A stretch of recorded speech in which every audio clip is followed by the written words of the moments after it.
Aha! I knew I forgot something. I was so proud of myself for remembering to fix it in Vignon, and I forgot to fix it in OBS, so I'm just standing here talking to myself. I'm just dead silent for all of 20 seconds. But anyway, hello everybody. Good afternoon, not middle of the night. Welcome, welcome to the cafe. It is a solid, actually almost 40 degrees Fahrenheit here, wherever the cafe is. But yeah, I figured today we're gonna do, well, not just some stuff that's different, we'll do a lot of stuff that's different. We're streaming in the middle of the day, my time. You're so right, Belle. Cosplay is very cute. We do a little cosplaying around here. Maybe I should cosplay too. Here we go. Got my little pirate Alucard Castlevania inspired outfit on. I'm gonna cosplay too. They'll never know. They'll never know that it's really me. Never mind my I like to imagine distinct ahoge and my teeth, my vampire teeth. Chomp chomp. But yeah, so I have all three of the other monster games, and I've been following the news on this one fairly closely. And they announced today that the demo dropped. So here we are. It's Monster Prom Monday. Or Monster Con Monday, anyway. I guess it would be way more fun if we could hear that distinctive title music that the Monster Games is known for.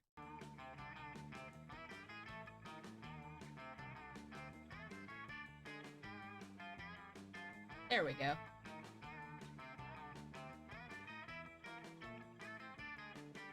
Alrighty.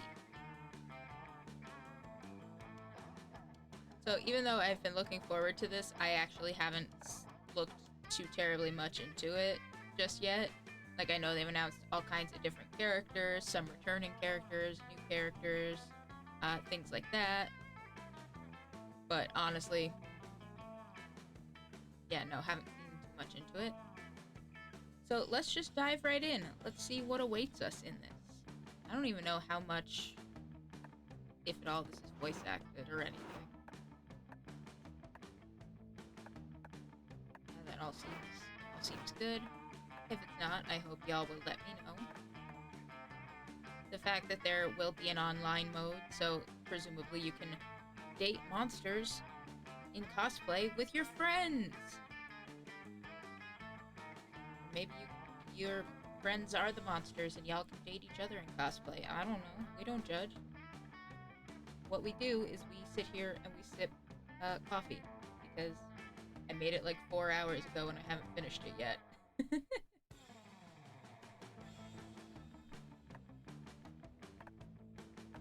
Yeah.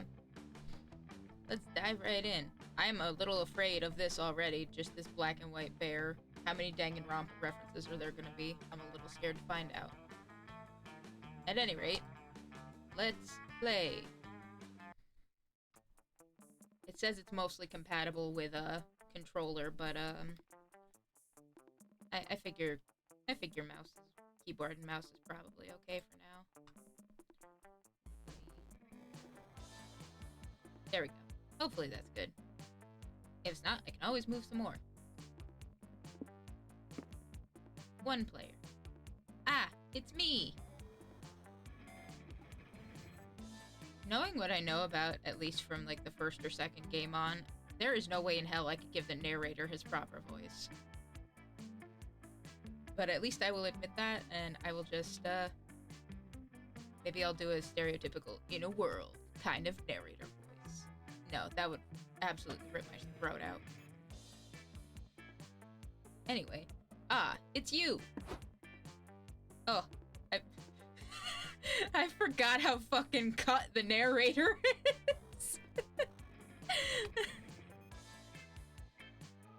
Just, you see this face, it's like, oh, it's just boring ass bland guy. Nope.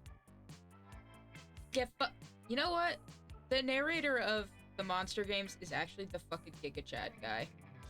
I've decided it now.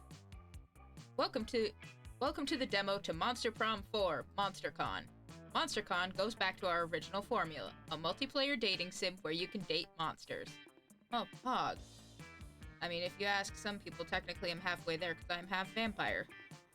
Oh, I hope that doesn't make it a thing. Anyway, but it spices up the recipe. Oh, look at him, he's doing the... I can't do it.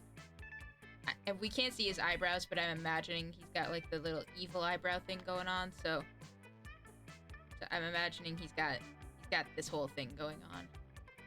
Ah, great, my face is stuck again. God damn it. This keeps happening, and I don't know why. Like, it's especially started happening. This is at least the third or fourth time today. I mean, at least it got stuck. Oh, son of a bitch. At least it got stuck with the happy face again.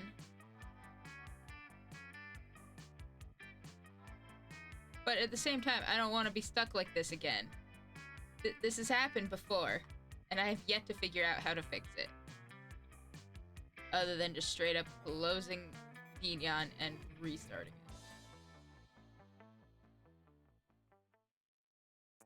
Alright, anyway, I guess we'll have to do that. Hang on. Oh no! I've already fallen into the void.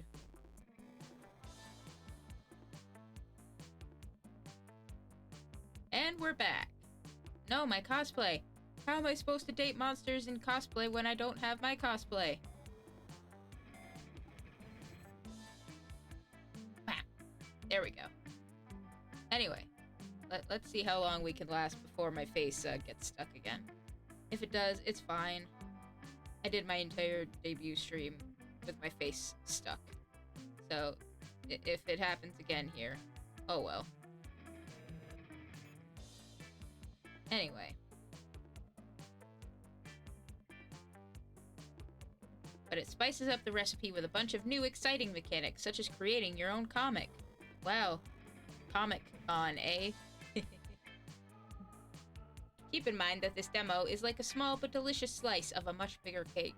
And I want some cake. Maybe I'll make some later. I'm thinking about it for a couple of days now. It's missing some exciting stuff that'll be in the final game. New and upcoming mechanics such as the comic, conversations, SFX, most of the music, wonderful secret endings, etc. This demo showcases one main turn to give you a taste of the narrative and the main characters. Okay.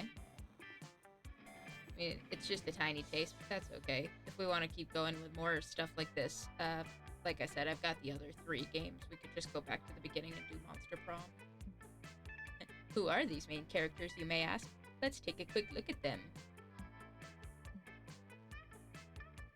Zoe, a being of unknown age, an eldritch cutie who went from endless deity and harbinger of destruction to author of the renowned fanfic Liam Brom.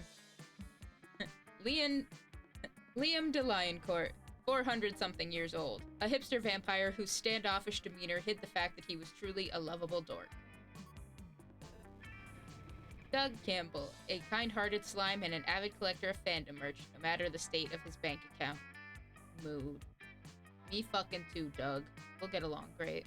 Also, big fan of Zoe and her takoyaki. Wow, it's not even just hers. There's just takoyaki everywhere. Omen, 25? An evil overlord who was recently freed from imprisonment in exchange for giving up her passion for stabbing people. Yeah, that's fair. Looks like she's exchanged stabbing for strangling.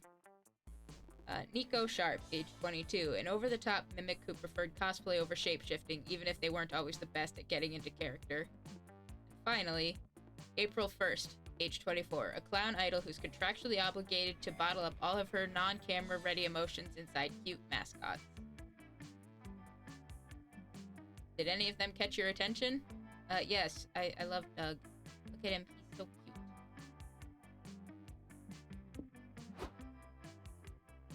We hope this slice of cake we've prepared for you proves to be so appetizing you'll consider buying or wishlisting the full game. Narrator. I have had this game on my wish list since the day it was announced. Fuck are you on about? In any case, thanks for spending some time to check out our weird little game. Well, duh. You got cute monsters and shit. I want to date them all. Now go enjoy the con.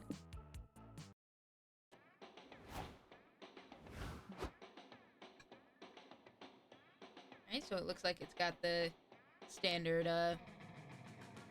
stats. Different events that happen. I like how they call her Blue, but for those of us who've been playing forever, we know that this is Vicky. Shit, now I gotta give people voices. Wait a second, champ. Yeah, no need to rush into this. We're here to give you some tips on how to do cons the right way. Think of it like some sort of tutorial.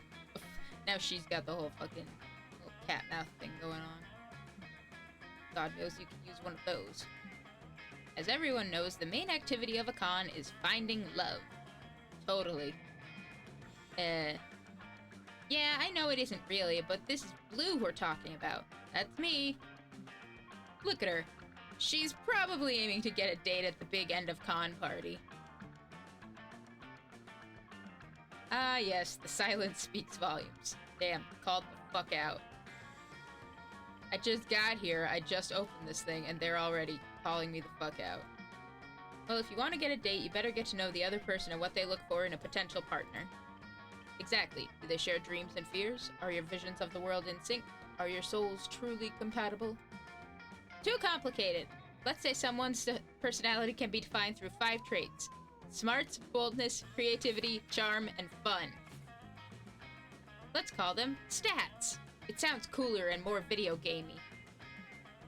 Tad reductive, but let's work with that. Then you have to ask yourself, is your fun high enough for someone who loves to party? Is your boldness low enough for someone who likes peace and quiet? The answer to both is probably not. Everyone has their standard. Their stat standards! All this is super useful and allows you to understand the main goal of this game. But keep in mind you won't get to that point of the game in this demo. Thanks, narrator. By the way, since I'm here, if you press tab, you can access to useful info, and by pressing H or mouse wheel up, you can now consult the dialogue history. Oh, look at that. That's the stuff that comes up here, but up here we can actually mouse on it. Excuse me. You're welcome. Thanks, narrator. There's more stuff to keep in mind, but let's cover that later, okay? There was a panel I wanted to check out. Sounds good. Now I have to rehearse the next tutorial. Have fun, Blue. Okay, cool. So there's all kinds of different places we can go to.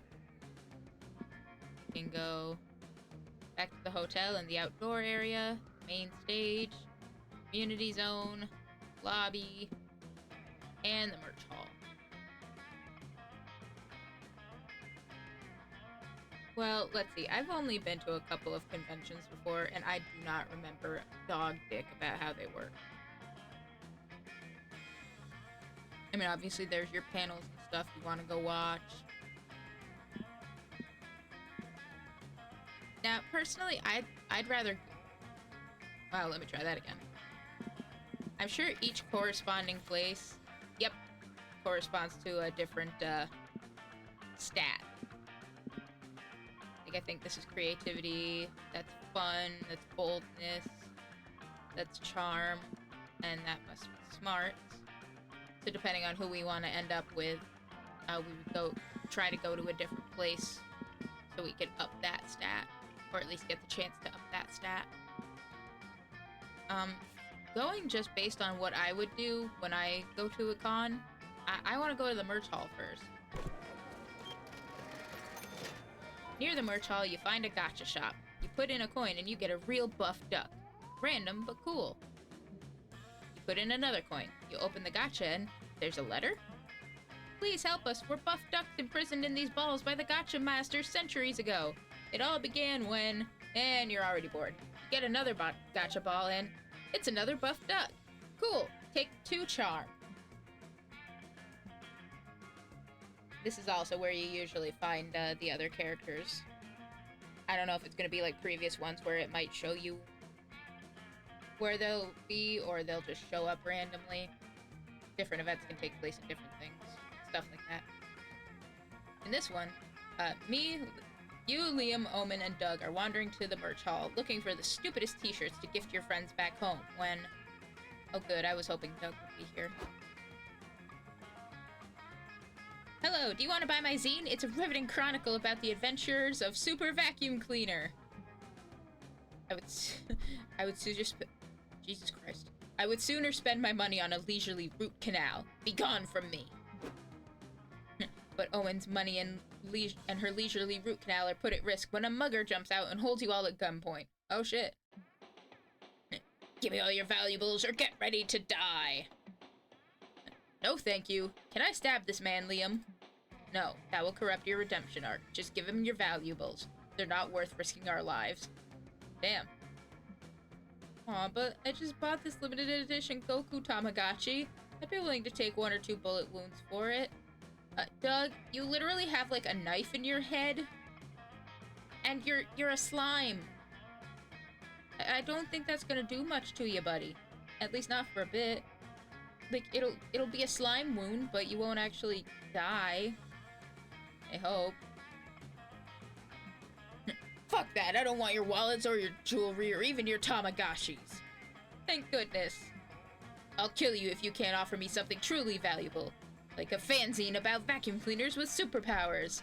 I mean, there was a girl just trying to push hers onto us a minute ago. She's over that way. Oh, God. Wow, good timing. I'm selling exactly that sort of zine just 2 feet away from you. What a relief. Let's buy a copy for the mugger. Actually, I'll only accept 1 copy from each person here who doesn't want to die. Guys, this is a scam. The robber and the zine seller are obviously in on this together. Liam, you idiot, don't you see this criminal is demanding a very rare and specific valuable that we happen to have available in our vicinity. You are lucky I was here to notice our golden opportunity. Now let us seize it. You better think of a way to avoid being mugged that doesn't involve buying a shitty fanzine about vacuum cleaners. And now we get to choose. Ah, the mugger gave a solution away. Get hyped because it's time to call Super Vacuum Cleaner. Or, come to think, you're not in the middle of your own...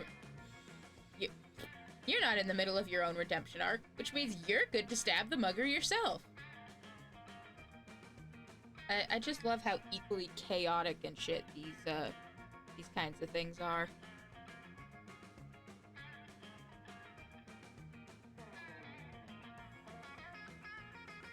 Now, if I was more evil than I am, I would probably attempt to stab the mugger myself. But I want to see what happens if we try to call Super Vacuum Cleaner. What's Super Vacuum Cleaner? Character from that awful zine. Ah, right. I think my brain keeps deleting that information for being irrelevant. As if summoned by a need for justice and cleanliness, a cartoony theme song begins to play and Super Vacuum Cleaner appears. Wow, it's really Super Vacuum Cleaner. This is such an honor. I began a life of crime in hopes of one day meeting you firsthand. Will you sign my... Super Vacuum Cleaner flies into the mugger's face and knocks him flat on his back. Yikes. Did that crack come from the mugger's skull or the tile floor? It's impossible to know, and it seems Super Vacuum Cleaner isn't done yet. It wraps its hose around the mugger and starts choking him out. Dang, I didn't know Super Vacuum Cleaner was this grim. Would have known if you had bought my zine. Super Vacuum Cleaner will stop at nothing to clean these filthy streets of crime. Want a copy? You all take a second to answer. You're a bit distracted by how viciously Super Vacuum Cleaner is beating the mugger up. It's a horrible sight. What's that?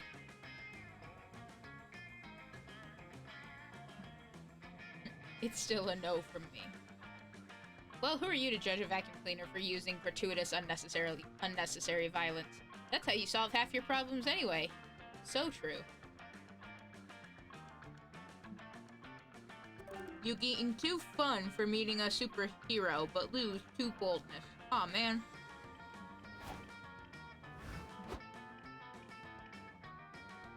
Wait a second. It's time for a new episode of Tutorials with Liam and Zoe.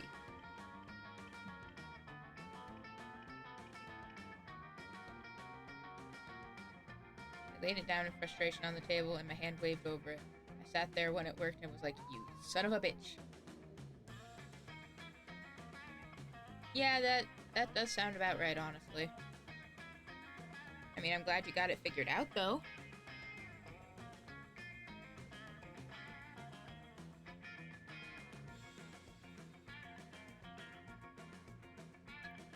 Yes, we realized we have explained the importance of managing stats, but didn't didn't cover how to manage them properly. I mean, it's probably just what I said, where you have to go to different places and do different things. And then different shit happens. But we'll see. Exactly, stats can be managed in a number of ways. But let's cover the most important one. That'd be experiencing the sort of absurd and exciting adventures that usually take place once you visit a location. Let's call these experiences events for short. Normally, during an event, you face a conflict you must solve by choosing between potential solutions. Options, if you will. What you choose will define you as a person. If you choose a smart option, you'll gain smarts. Yeah, if you choose to punch a bear, that'd be quite bold of you, so you'd gain boldness. But stats are also lost when choosing an option. Every path not taken is a stat lost. Just to say, if you choose the smart option instead of punching the bear, then you'd gain smarts but lose boldness. Just try not to punch a bear, okay? I mean, maybe that happened in Monster Camp. I don't remember. Liam, let Blue punch a bear if that's who she is as a person. True, we can keep giving you tips later, yes? In the meantime, don't get yourself killed. Yeah, so again, we can check and see which places give us which kind of stats. I kind of want to go get my boldness back up a little bit, because, I mean, we're not actually dating anybody anytime soon. Oh, and I assume because it's the tutorial, we can't actually go back to the merch hall just yet. So I guess we'll just make our way around counterclockwise. We'll go to the lobby. Oh my god, look at her. She's so fucking cute. Excuse me while I just quietly scream.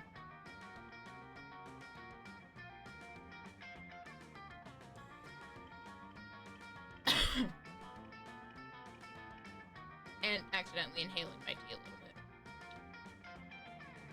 Walking around the lobby, you see a kid tripping over and scratching his knees. Stupid kids, when will they learn? Still, you decide to take pity on him. You don't know how to comfort a child, so you just pat his head and say, you have no enemies.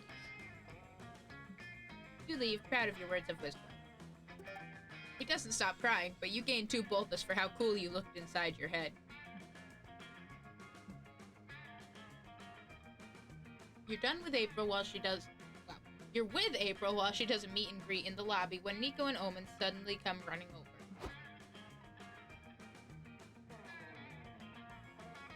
This is quite a sight. April! What are you doing? Spending time with my most favoritist fans who paid $99.95 for the VIP April's Biggest Fools experience. Man, the people who are down bad for her, they really want that Glussy, huh? Why do you ask? Because from a distance, we thought this was an angry mob. We rushed over here to kill everyone. Well, it's not an angry mob. Thanks for checking, though. Bye now! But what if it was? You should have bodyguards to keep you safe. And with my axe and Omen's homicidal tendencies, we'd be perfect for the job. No thanks. I think I can take care of myself. April, you've had dinner with the president. Someone as famous as you needs to be kept safe. I've told you already, Nico. I've never had dinner with the president. Now, please, let me interact with my fans.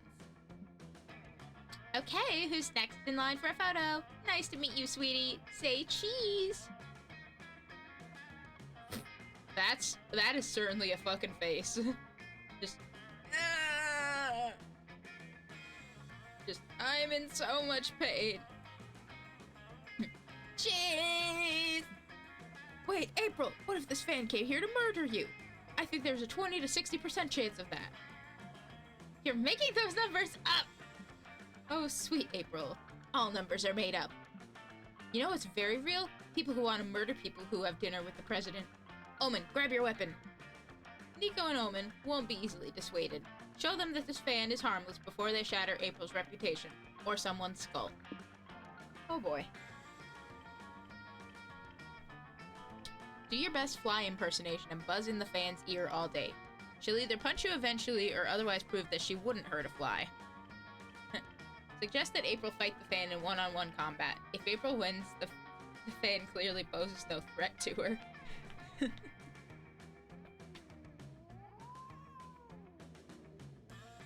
Jesus. Okay, I'm a level with you. Whenever I've played these games, I am just so bad at picking options that are relevant for anything.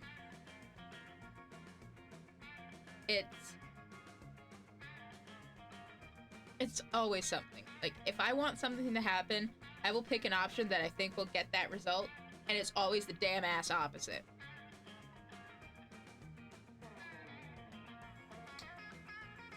Like, I could sit here and say that the second option maybe increases my boldness for suggesting one-on-one combat, and the top one is probably smarts or something, but I'm probably completely wrong. I want to see how annoying I'll be as a fly all day, though. You knew you bought a fly fursuit for a reason.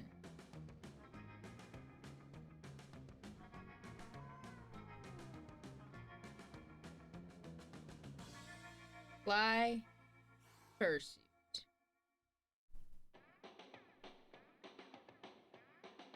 Okay. You put it on and start buzzing directly into a fan's ear. It helps if I don't accidentally click out of the game.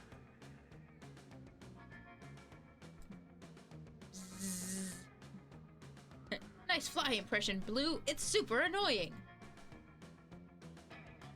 Yeah, but I don't think annoying my fans on purpose is good for my brand. April, you gotta prioritize. Safety first, brand second. Can you please stop? Ah, fuck! I can't take it anymore! Oof. Help! Look, she's choking Blue out. That proves she would hurt a fly. Omen, time to bodyguard. Why should we intervene? We're April's bodyguards, not Blue. Well, shit. Oh, good point. Omen and Nico stare blankly at you as you start to pass out. A live taser coincidentally falls out of April's purse and zaps the fly-hurting fan into unconsciousness. Hey, April Fools! I'll sing a song for you if you promise not to talk about anything that just happened ever again. Let's go! Hooray! You gain 2 creativity for your perfect fly impression, but you lose 2 boldness. God damn it. Well, it's a good thing I re-lost it here, because I basically broke even with it.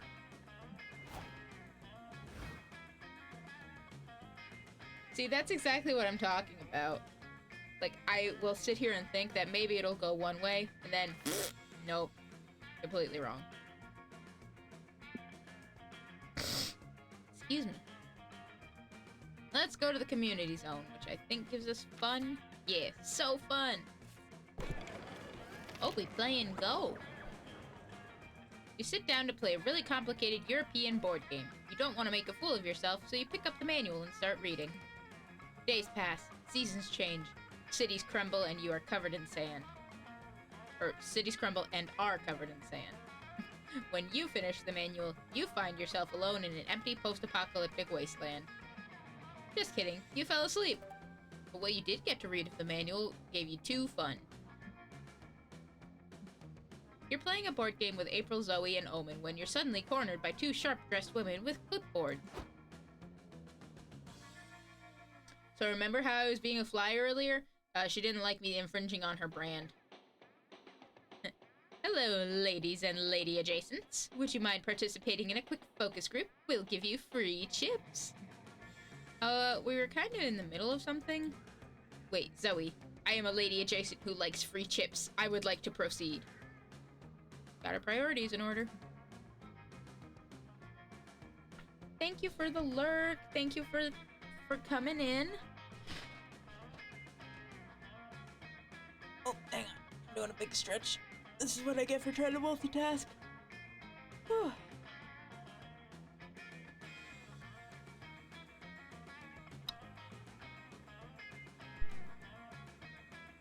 Yeah, thank you for the lurk. I hope you enjoy your stay at the cafe. We'll mix you up a drink and you can go and get comfy over in the corner or at one of our tables or wherever you want. If you can imagine it, there's a comfy space for you in the cafe for you to just hang out and chill. Great. So as gamer girls, tell us, what would be your ideal gaming chair? Oh, something kawaii and pink for sure. I like things that remind me of myself. I like you, April, but respectfully, your aesthetic can go suck eggs. Mood. I think the ideal chair would be smelted from the bloodied armor of fallen warriors, and also have good back support. Meh, I'd want a chair that's practical above all. Or wait, what about a Garfield-themed chair? Can I change my answer to Garfield-themed chair? I mean, why not both? A practical Garfield-themed chair. Those are all completely different chair designs. So, you asked. Our company is trying to design a gaming chair that appeals to women. Can't you three agree on what women like? Here's the thought. Maybe our gaming chair preferences aren't informed by our gender. You tell them, April. Huh. Gaming chairs not being defined by gender? That's intriguing. But we still need to arbitrarily divide our consumers to widen our offer. You have any ideas? Come on, you gotta earn those chips. You're not enthused about helping a big corporation, but there's free chips on the line. So invent a binary. People who think how you sit in a chair says a lot about your personality, and normal people. Or people who trust chairs and people who fear that any chair is secretly a wizard in disguise who wants to touch their butts. I mean, thinking practically, I would pick this one. But I really want to hear about what they have to say about the butt-touching wizard chairs. Good point. Wizards often shape-shifted to chairs to catch you by surprise and murder you. Or touch your bottom. Depends if it's a murdery wizard or a pervy wizard. That's why I always sit perched like an owl on a branch, so that my butt never touches the chair directly. What are you talking about? Chairs are just chairs. This is just Blue's typical nonsense. Wow, she's only known me for not even an hour, and she's already seeing right through me and my nonsense. Oh, April, you sweet summer child. It's not summer, it's winter. We're only just vaguely approaching spring right now. I've been alive for eons. I've seen it all, and trust me, wizards shape-shift into chairs a lot. It's like the third best hiding spot to murder you. First best if they want to touch your butt. I feel like you're all trolling me. We are not. In fact, I've been double-checking for the last 5 minutes, and... Omen stabs Zoe's chair. It shapeshifts into a wizard who screams, "Curse you!" and runs off. See? And because I was perching like an owl, he never got to touch my butt. I win. I can never trust chairs again. Well, at least April is now wiser and more paranoid. All thanks to you. Also, you gave those corporate shills some good insight. They decide to sell gaming chairs with a "not a wizard" seal of quality. You gain 2 smarts for your knowledge of shapeshifting and for outsmarting wizards, but lose 2 charm. Why? Just because I don't want to get a wizard to touch my butt? You can't have shit at the con.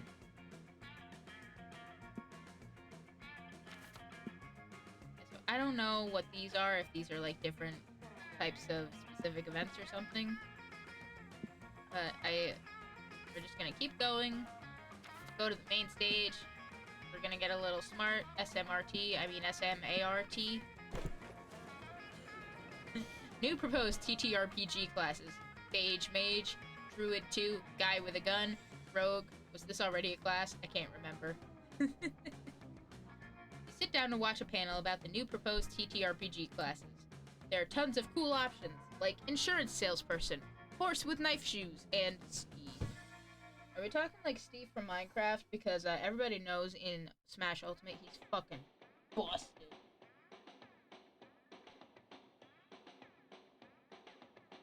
Like, I'm not even kidding. One of my very first matches against my husband in Smash Ultimate, he was all cocky and confident, like, I'm a Wario main. You can't beat me with somebody like Minecraft Steve. Wiped the fucking floor with him. Mind you, I don't think I'd ever even played as Steve before that, so that just shows how busted he is. So maybe we should not have Steve be a TTRPG class. Your mind is bursting with new TTRPG world-building ideas to counter a Steve's naturally overpowered abilities. Damn it! Giving you 2 smarts. Why is it every time I start saying something about something completely unrelated, it turns out to be completely related? Can't have shit in the realm. God damn it. Speaking of Dungeons and Dragons, I'm gonna do a little shout-out promo type bit real quick. There's this other VTuber, her name is Luna Ghost Trick. She's actually doing a thing where she had people submit their designs and such, and is, in fact, doing a tier list of where people fall on, like, in her D&D campaigns. So that's actually pretty fun. God damn it, I forgot which tab I was on.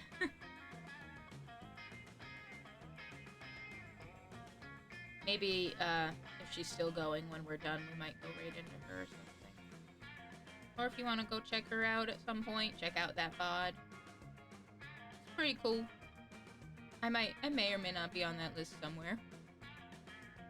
I am, but I won't tell you where. Okay, anyway, back to MonsterCon. Now prepare to completely forget whatever you just watched, because it's time for one of the biggest events of the con. Q&A with world-class game dev Hayato Kamada. Hey, you two! Kamada's panel starts in 15 minutes. Tell him to get ready. You got it, boss. He'll be there. Everything's under control. No disasters in sight. We can't find the guy, can we? Crap. Shoot. Gosh frickin' darn it. We're so fudged right to heck. Doug, you absolute fucking beautiful nugget. Your commitment to family friendliness is admirable, Doug, but can someone tell me what the fuck is going on? Well, Omen and I were told to hang out with Hayato Kamada and make sure he came to the panel on time. And we did an excellent job. Con volunteering is just too easy. We were superior at hanging out with Hayato Kamada. Until we lost him, that is. There it is. Lost him? How? Let's see. First we took him to the corn dog stands to get lunch.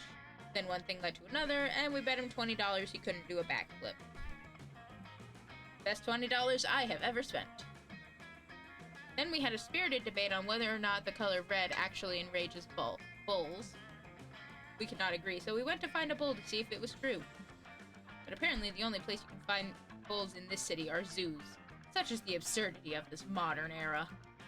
It was fun. We got to look at lizards with the creator of Solid Lizard himself. I've never felt so alive. I'm still in a dream at the zoo with these monsters. But somewhere between the reptile exhibit and the face painting booth, we lost him. How does that even happen? It is not our fault. Celebrities are slippery. We were very excited about the face painting. You only had to keep track of one fucking guy. Liam, you don't get it. They painted my face like a tiger. Like a tiger. Can you imagine that? You better help them find Hayato Kamada before the panel starts. He's probably gone back to his game's roots, going full stealth mode. Look for boxes moving conspicuously. Or, compare notes with Kamada's stalker. Every celebrity's got a stalker that knows their every move. Jesus.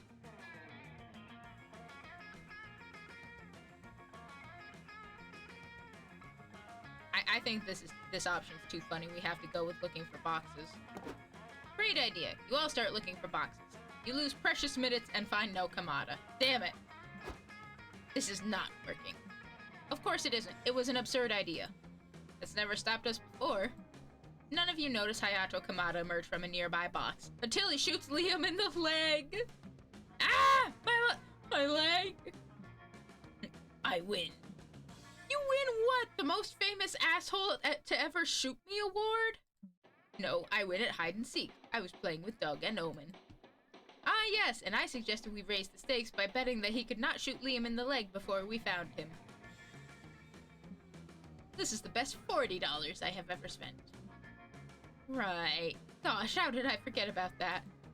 Do not berate yourself, Doug. Today was an eventful day, and being a volunteer is stressful. True, stress is the real stealthy killer, isn't it? No, it isn't! Maniacs hiding in boxes and shooting people in the leg is! But poor Liam. This was awesome. Thanks for doing this with me. Lately, all my games are about carrying boxes. I forgot how fun it is to hide inside a box. And to shoot people. I'm so glad you had fun, Mr. Kamada. We can play again anytime you want. What? No! Come on, Liam. Be a good sport. The panel is saved. And later, you play more hide and seek without shooting Liam, so even he has fun. You gain 2 fun and lose 2 smarts. Time to get some fresh air.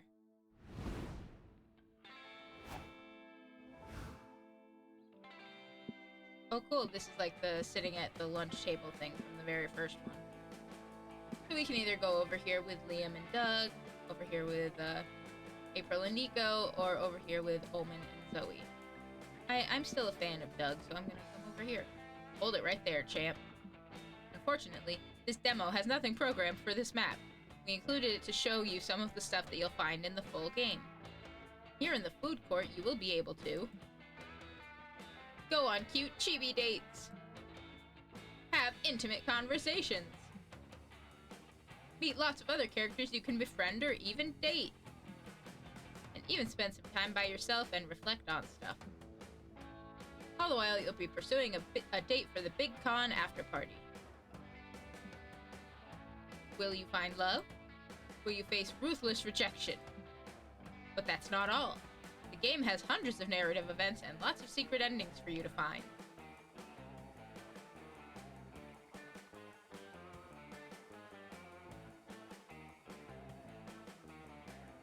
You seeing this shit, Squidward's house?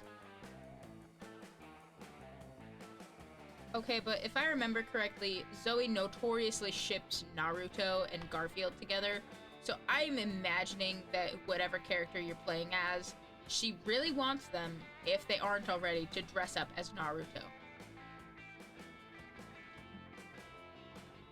Charming cast of NPCs. A shop full of mystery boxes, just like a Kitsune guy. Which adds a twist to your adventure, if you dare. And let's not forget about the comic mechanic.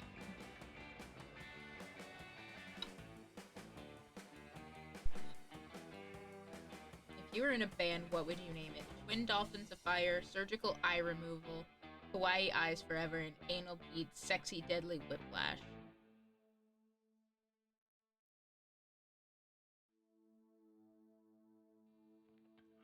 Where the options you choose have an impact on the end results. After they both managed to reveal their most niche fetish in painful detail, who would have predicted that Damien and Aravi would face each other at the tournament finals? Looks like today you'll get a taste of my secret technique. Surgical eye removal. all that, and so I like trains much more. Is this that same fan that was trying to get that picture with April? They're getting their whole grundle bitten by a fucking wolf. It sucks to be this guy. I was wondering if there would be something like this in there. Listen, I will admit, I will be sorely disappointed if there's not some kind of Ace Attorney reference with her at some point. You get the idea. This game is packed with stuff. Wonderful stuff. Hope this got you excited for the full game, but let's go back to the second half of this demo. Yay! Oh, so it's like different days. The stars are different days and you can go to different places. Stop right there. This is the Stat Police. We're here to test you on your stat knowledge. Just kidding. It's us, Zoe and Liam, renowned creators, verified hot people, and knowledgeable tutorial dispensers. We thought we've been giving Blue all these exquisite stat tips on how to manage stats, but how easy is it to know which option ties to which stat? If we're talking on the map, pretty easy. If we're talking in text, fucking impossible, dude. I simply do not know.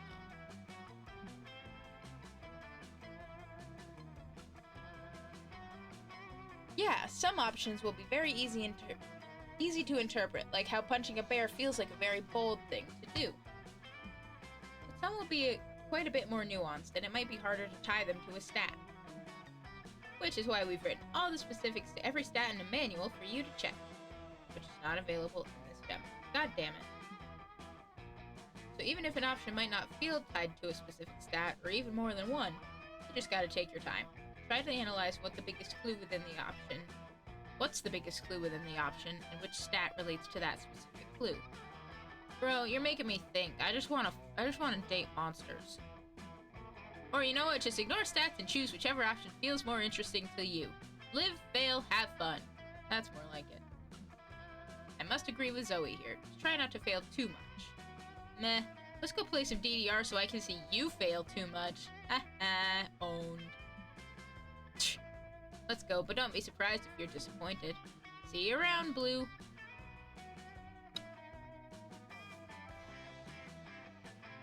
Son of a bitch, I dropped my phone. Can't have shit in Detroit. Actually, we are coming up on about an hour of being live, so what we're gonna do, we're actually gonna take a quick little break for a couple minutes. Son of a bitch. Got it. Yeah, we're gonna get up, take a break, do a little stretchy stretch. All that good fun stuff. Pardon me. Yeah. I will be back in just a couple minutes.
Welcome back.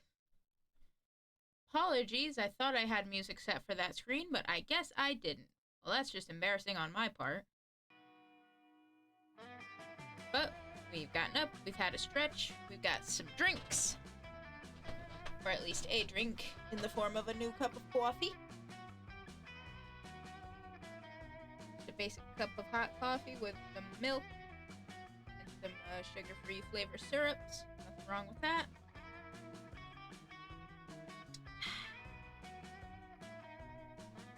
I did some almond and s'mores flavors. Pretty good, pretty good. Anyway, so we are on day 2 of the MonsterCon demo. We've already gone through and learned a bit of the basics. Looks like we'll be able to go to 4 different places again today, and then something else is going to happen. Whether or not we will actually get to take part in that or not.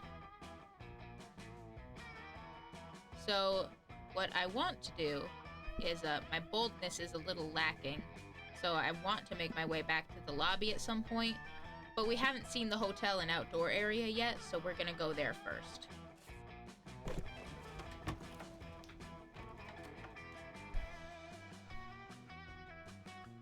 You're chilling in your hotel room when suddenly a man dressed as a rat breaks in. Just like all my 5th dates. He runs around yelling, "I am the rat! I am the rat! Look at me! The rat!" And leaves as confusingly as he came. You call reception to complain. Ah yes, that. It happens sometimes. Apologies, ma'am. We can compensate you with 2 creativity. Okay, I guess I'll take it. Fuck it, you'll take that. You head back to the hotel rooms to recharge for a bit, but there you find Doug and Nico doing some sort of guided meditation while Omen naps.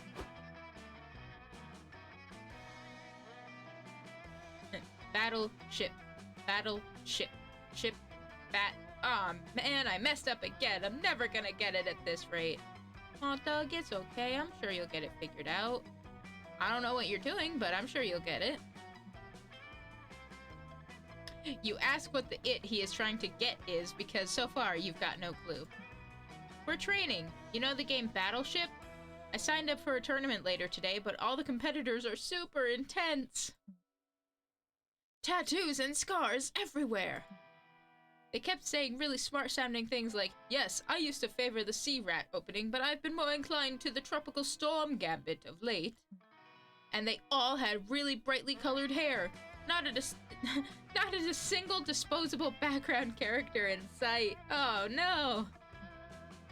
Doug was a bit nervous since he doesn't even technically have hair, but I told him not to worry. There's no challenge that can't be overcome with a quick training arc. Real and true. Nico, I can't sleep through your foolishness any longer. Doug doesn't need friendship. He needs tutelage from an expert military commander. Me. Let's go to the port. I will need to inspect your battleship fleet if I am to give you proper naval advice. There aren't actually any real battleships involved. We use these little game pieces, see? Well, okay. That takes all the fun out of it for her, I bet. And we wage battle by throwing them at each other with violence? It's not really a real battle either. We mostly say letters and numbers at each other. Well, that's stupid. Let's try the meditation again. You are super close to cracking it. I don't know. I think I'm gonna need something more if I want to stand a chance. Blue, do you know any good battleship tactics? Emotional warfare. Every time they hit one of your ships, tell the opponent the names of the naval officers they just killed. Or, peek at the opponent's grid. The game provides such a weak protection from peeking that you can't understand how no one has exploited this already. You know, I really get the feeling Doug would lean into the emotional warfare aspect of it really hard. Maybe too hard. Let's find out. You decide to practice by having Nico play against Doug and execute this tactic. Okay, I'm going to start with B4. Hit. Rest in peace, Captain Pollard. He was a beloved leader, and only a week from retirement. What? I mean, I don't care. It's just a made-up person, right? Sure, tell that to his wife. I just had to ring the family. Maybe you could give the news? Hello, Mrs. Pollard. I'm afraid my friend Doug here has something to tell you.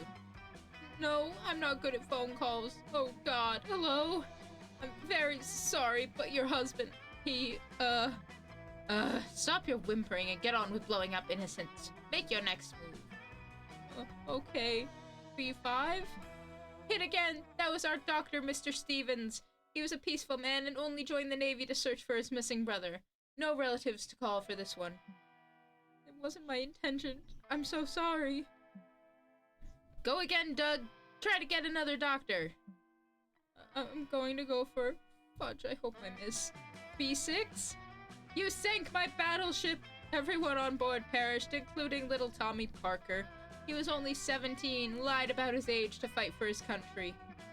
17, huh? Hey, doesn't that make you basically some kind of child murderer, Doug? No, I didn't know. I didn't mean to. I surrender. No more bloodshed, please. I like this strategy. Effective, and you get to see your opponent cry. Doug, this is amazing. I can't wait to see you destroy the competition with this new strat. I don't think I want to play this game anymore. But gosh, winning a tournament sounds so cool. You gain 2 charm for relying on emotional warfare, but lose 2 fun, and in time, Doug's desire of winning at something trumps the guilt of murdering made-up people.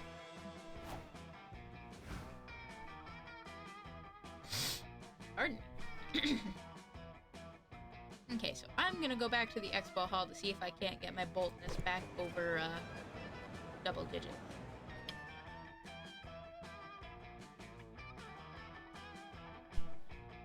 You're tired from all the shenanigans at the con, but a severe case of FOMO prevents you from going back to the hotel. If you take a power nap here at the lobby, you'll be well rested and technically not miss out.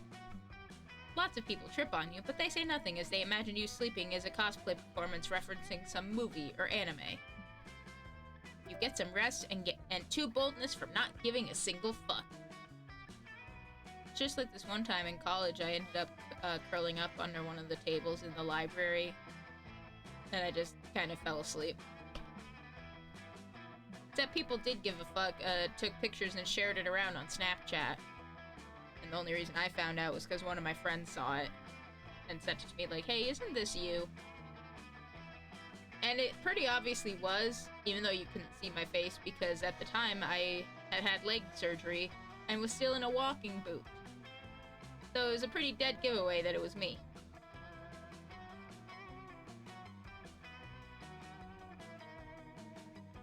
Later, you're walking through the lobby with April, Zoe, and Liam, but it's quite busy at this time.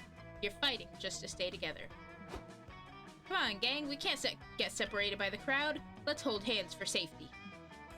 Is that really necessary? If we get separated, we can just text each other and meet back up somewhere. Oh, Liam, you naive little newbie. Just trust me, you don't want to get separated at a con. You all hold hands, which is great, because that's second base for you. Yes, touching hands is second base. It's been a rough year, so you've adjusted your bases to reflect more realistic goals. Unfortunately, your hands are sweaty. Before you realize it, April slipped from your grasp. Help! I thought I told everyone to stick together. April's too petite to fight the crowd current. Fine, Zoe. Look, she's just a few feet ahead. We'll rejoin her at the end of the room. No, this is bad. That current's gonna take her into the straight into the con chasm. Straight into the what? The con chasm. You know, the bottomless chasm cutting through the middle of the lobby. You really are a con newbie, huh? Why is there a bottomless chasm in the middle of the lobby? Who knows? Maybe someone just thought it'd be funny to have a bottomless chasm at a con, and now everybody does it on principle. Better save April if you ever want any of your friends to take you to third base. Prolonged eye contact. Do something! Perform a guitar solo so awesome that you gain the right to crowd surf. This way you can pull April out of the crowd riptide. It's too late for her. Just befriend a random con goer and make them the new April. It's what old April would have wanted, probably. I seriously doubt that. And even if it doesn't work, I get the feeling performing a sick guitar solo will be pretty great, so we'll do that. Seems pretty bold anyway. I hate to be a buzzkill here. Since when do you hate being a buzzkill? I thought that was like a core part of your personality. Your identity, rather. But that plan requires a guitar, which you don't have right now. That's true, but then a mysterious stranger appears and hands you an electric guitar. You can do it, Blue, they say with a wink. I believe in you.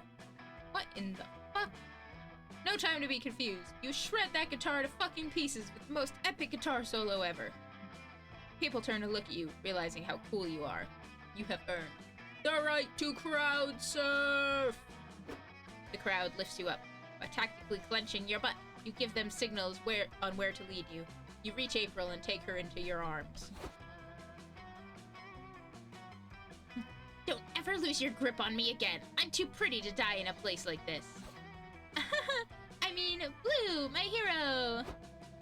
You two crowd surf back to your other friends. Okay, I admit that was pretty cool, but you should give the guitar back, Blue. You turn back to the stranger. But no one is there? Whoa, maybe it was a ghost. This is the monster realm, Zoe. There are dozens of ghosts here, and I'm pretty sure the guitar owner was a harpy. We are in a super crowded place. It's only normal they'd disappear into the crowd. True, true. Maybe we should leave the guitar at the Lost and Found? You decide to do the sensible thing. Pawn the guitar for money and buy churros for everyone. Yum! You gain +2 creativity and lose 2 charm. Probably not very charming that I stole somebody's guitar and sold it, basically.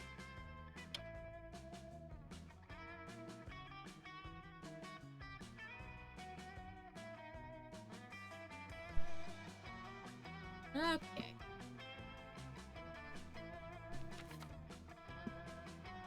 Well, I want to see if I can't pick up a little more charm again, so back to the vendor hall! You're walking around the merch hall, sipping a cup of coffee. So true! Realistic as fuck! Let's take a sip right now. That was very slurpish, I apologize. Suddenly, a deluxe box set edition of One Kick Boy makes you spit your coffee. Your spit take lands on the box set, because you have great aim, but very bad luck. The vendor gives you the box set at a discount because, after all, it's not in mint condition anymore. Your brand new box set and your excellent spitting skills give you +2 charm. You're at the merch hall trying to find something to waste your savings on. Then you see just the right place for it. A stand full of blind box toys. Ooh, they've got the collection of old men magically turned into furniture pieces. I'm only missing the coffee table with a triple bypass. Why would you want an old-faced piece of furniture? Because it looks so silly. Look at my fridge with hairy eyebrows. Maybe we just have different definitions of silliness. But what would I know about that? I'm just a clown. April, my good friend, I think you're missing on the nuances of this cool hobby. I get that you're overpaying for boxes filled with weird stuff. I'm skeptical that there's any nuance to it.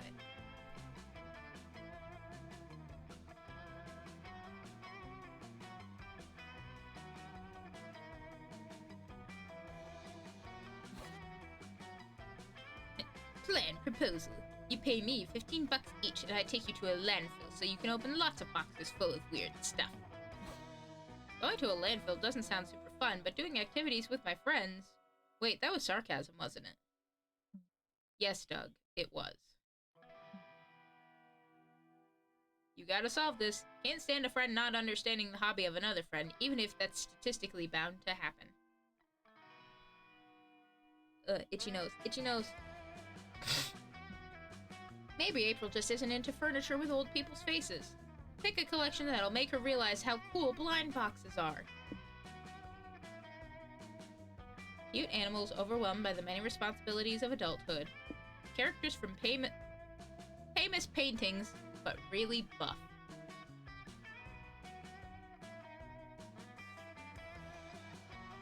Well, given her little balloon creature things, I get the feeling that she already sort of gets this one. Cute animals overwhelmed by adulthood.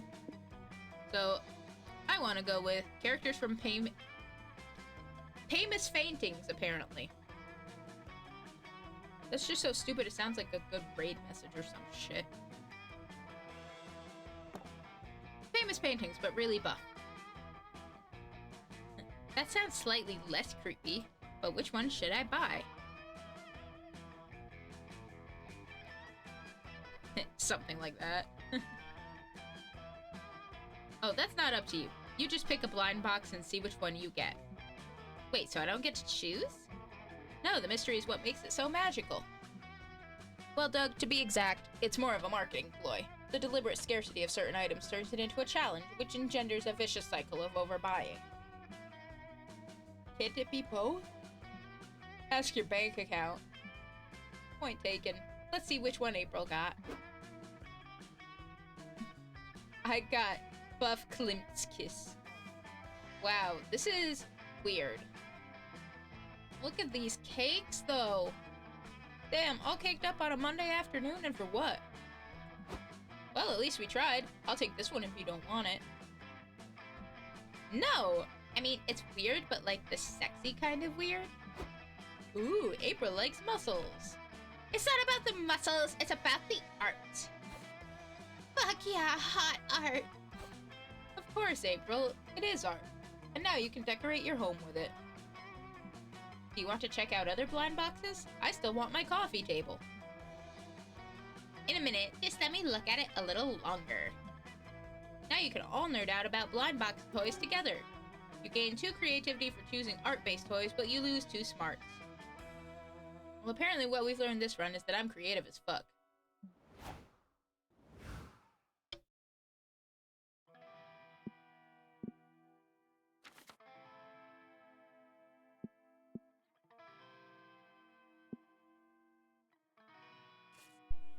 So we're already pretty fun, and right now we're a little down on our boldness and our smarts. So I think what we'll do is, since we can't go back into the not the merch hall, the lobby, let's go back to the main stage. Ranking best anime butts. Aw, fuck yeah, I'd go see this. You sit down at the main stage to learn about your favorite art form, anime, specifically a ranking of the best anime butts. Some of the choices are intriguing. I mean, sure, mecha robots technically have big asses. By the end, you've learned more about the panelists' fetishes than anime, but that ass-centric knowledge still grants you +2 smarts. I mean, given those blind box figures we just saw, makes sense.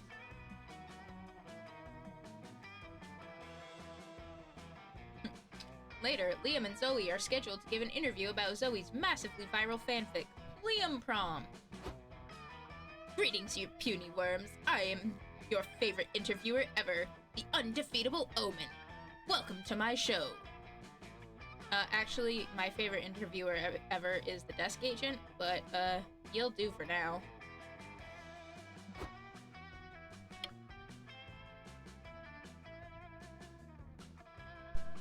Are you going to introduce us?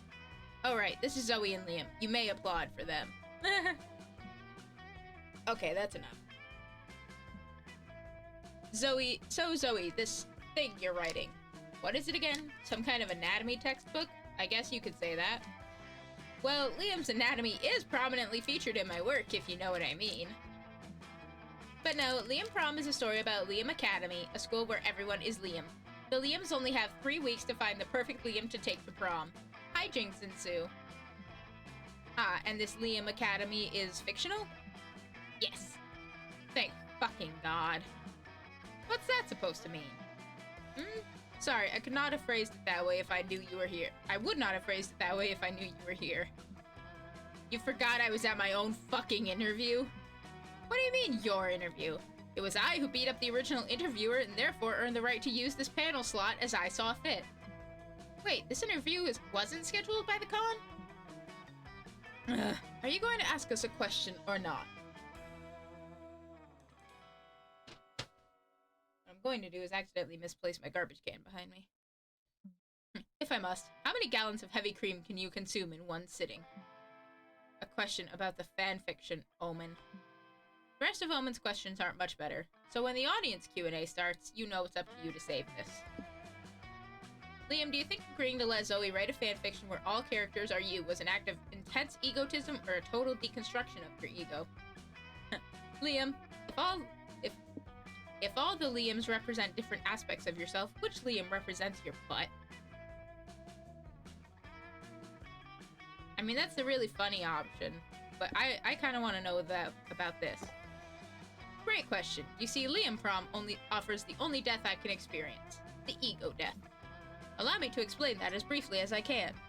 20 straight minutes of what we all know as Liam noises later.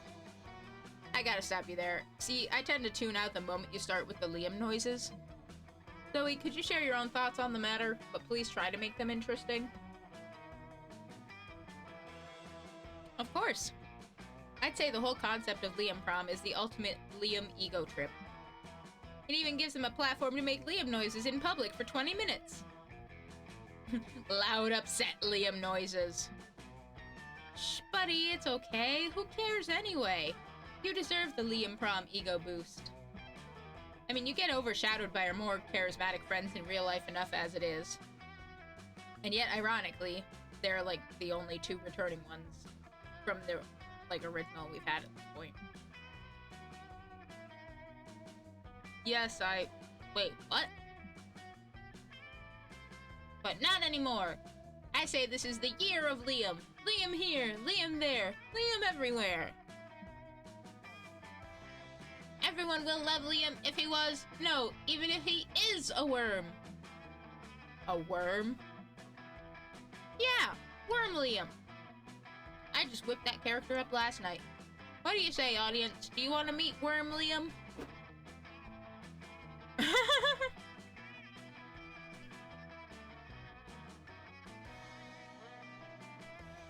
Okay, I admit, he's got a certain charm. Fuck. Now every time I see real Liam, I'm just going to be disappointed that he isn't a worm.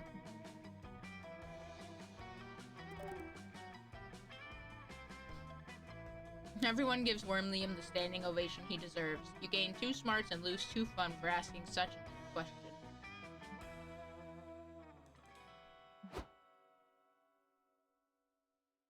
You've reached the end of the demo. Did you like it? You can tell us all about it in our official Discord server on our social media. We're at BTFL Glitch on IG and TikTok, and both BTFL Glitch and at Monster Prom on Twitter. Once again, if you want more of these sexy monsters, you can consider buying or wishlisting the full game. You can be sure it's brimming with our signature weirdness. Again, thanks for your support and thanks for playing. See you at the con.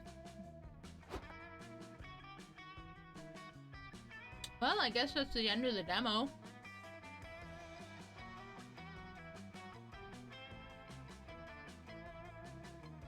I mean, there's still probably a few other events and things that we could go see, like we never went to the hotel on day 1, we never went to the community zone on day 2. We didn't take a bunch of the different dialogue options. So, like, realistically, we could keep going at this for a little bit. Just pick, like, different dialogue options. Things like that.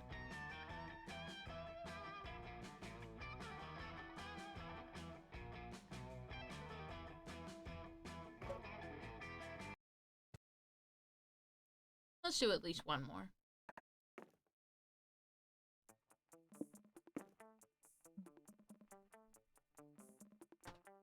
I'm not gonna sit here and reread all the tutorial stuff.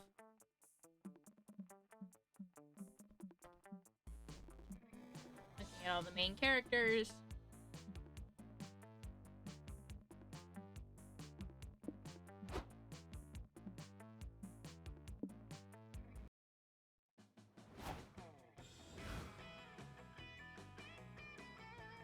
So this time on day 1 we didn't go to the hotel. So I think that's where we're gonna start right now.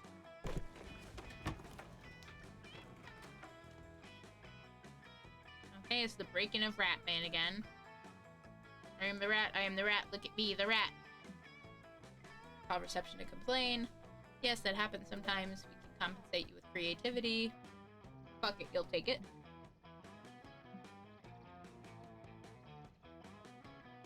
Afterward, you, Nico, Liam, and Zoe are sitting by the food trucks eating corn dogs. Darn it, I got a hot dog again. What do you mean? Well, you know how every corn dog has a 50-50 chance of having a hot dog or a corn cob inside. For some reason, I always get a hot dog. That's not how corn dogs work at all.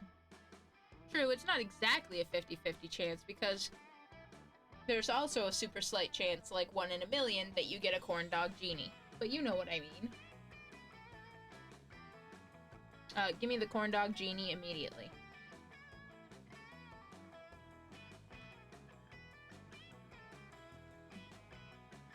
I don't think I do. I mean, it kind of makes sense. It is called a corn dog.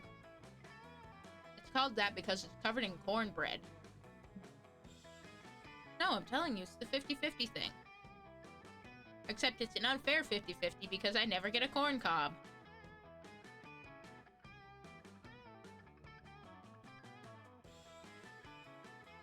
Poor Nico. Can't have shit in Detroit. Which some might say is evidence that there's no such thing as a corn cob corn dog. Or that Nico's just very unlucky. Am I the only reasonable person here? Usually. I don't need someone reasonable, I just need someone comforting. Thanks, Zoe. Oh, look, he's so sad.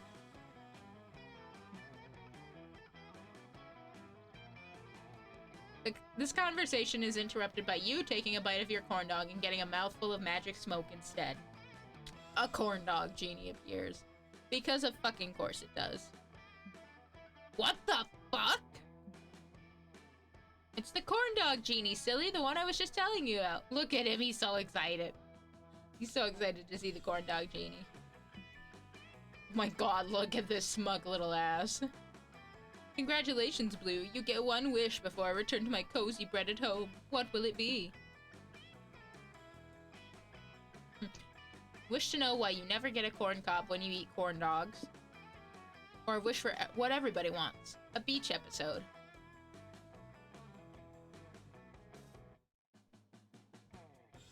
Corn dog genie can't hurt me if I take us to a beach episode. Yes! God damn it.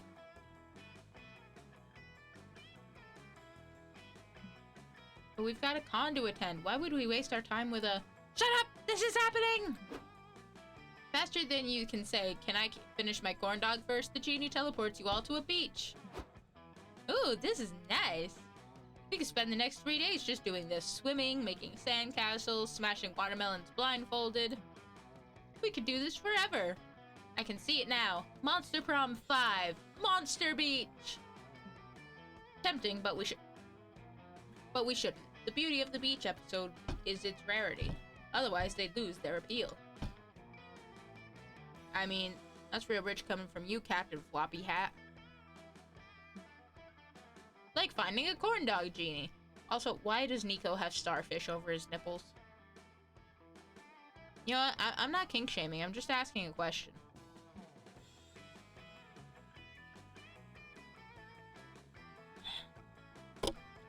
Sure. But hey, that just means we have to make the most of this opportunity. Liam takes a watermelon and a blindfold out of his bag. You didn't! I knew you'd appreciate it. Look, it's April. Get over here, girl. We are just getting started. I will. I'm just a bit shy in this little bikini. Do you think it's too revealing? Oh, boy. God damn it, I need to stop accidentally tapping out. It's exactly the right amount of too revealing. The sea won't be the only thing making everyone wet today. Zoe, please. Join us. Those melons, this melon won't smash itself. Honk. Coming! No! Sadly, we have to cut this outcome short for the time being, but feel free to imagine all the hilarious antics you get up to in your beach episode. Seriously, draw fan art or something and make it hornier than we ever could. You gain 2 fun and lose 2 smarts.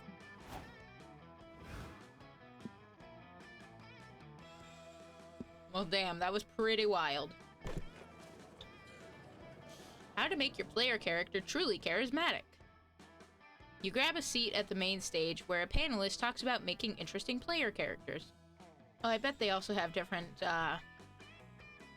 panels depending on which order you go to them in. Apparently, they should be color coordinated and have a distinct personality, and also a cool name like Kratos, Luigi, or Blue. You learn you'd make an awesome player character, and that self-knowledge equals 2 smarts. Hell yeah. Later, Liam and Zoe are scheduled to give an interview about Zoe's massively viral fanfic, Liam Prom.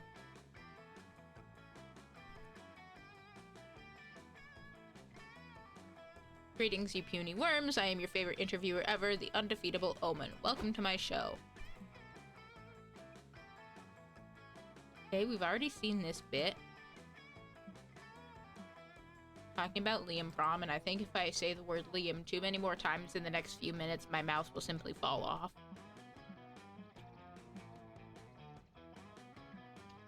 Forgot I was at my own fucking interview. What do you mean your interview? It was I who beat up the original interviewer and therefore earned the right to use the panelist slot as I saw fit. This interview wasn't scheduled by the con. You can ask us something or not. So we picked the top one last time, so let's figure out which aspect of which Liam is his butt. That depends on how you look at it. Every Liam is a representation of the complexity of my soul. Really? I thought it was kind of obvious that butt Liam represents your butt. It's a very literal interpretation of a deceptively complex metaphor. It's a giant floating butt with your face on it, Liam. It doesn't get much more literal than that. Butt Liam is actually a reflection of my humility and how I am not averse to sometimes being the butt of the joke. I saw him more as a silly floating butt with your face on it. Butts are fun. Especially if they have Liam's stupid face on them. Yes, that's the face! Why is he so caked up, though? Don't be grumpy, just look at Butt Liam. Doesn't he just fill your heart with joy?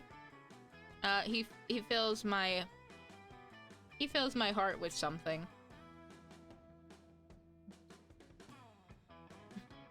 Well, I must admit, my face does improve the aesthetics of the standard butt.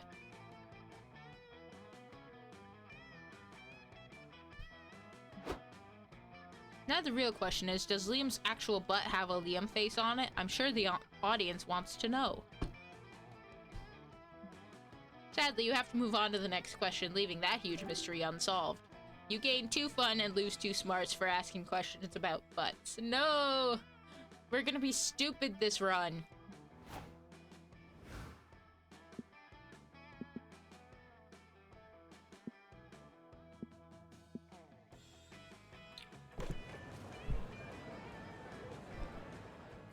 You're tired from all the shenanigans at the con, but a severe case of FOMO prevents you from going back to the hotel. Take a power nap here in the lobby, so you'll be well rested and technically not miss out. Lots of people trip on you, but they say nothing as they imagine you sleeping is a cosplay performance referencing a movie or anime. You get some rest and gain 2 boldness from not giving a single fuck.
Have I been muted this whole fucking time? Jesus fucking Christ.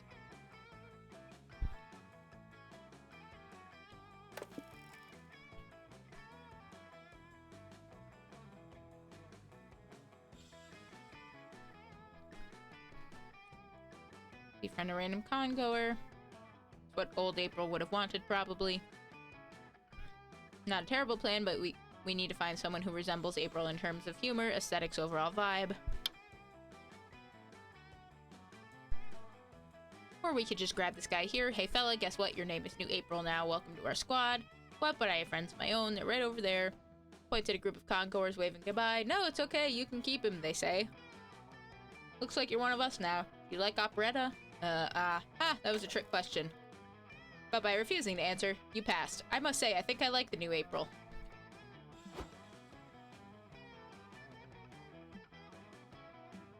Awkward. I take it you found a stranger to replace me? Don't worry, it's okay. I would have done the same if I were in your position. Well, there we go. Ah, that's the old April we love so much. Thanks. I need to go to the bathroom real quick, though. Will you come with me, New April? Us Aprils gotta stick together. The Aprils go to the bathroom while you, Liam, and Zoe plan your next move. 5 minutes later, old April returns, alone. I'm back! Ready to check the merch haul? Where'd New April go? Who? New April, our good friend of 30 seconds. Did you really not see them leave, old April? I have no idea what you're talking about. Also, you should really stop calling me Old April since I'm the only April here. Hong Kong!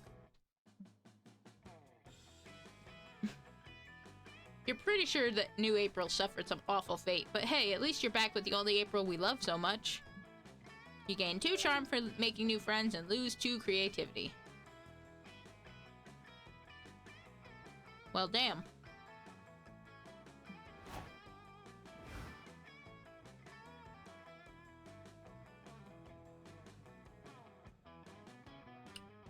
Okay.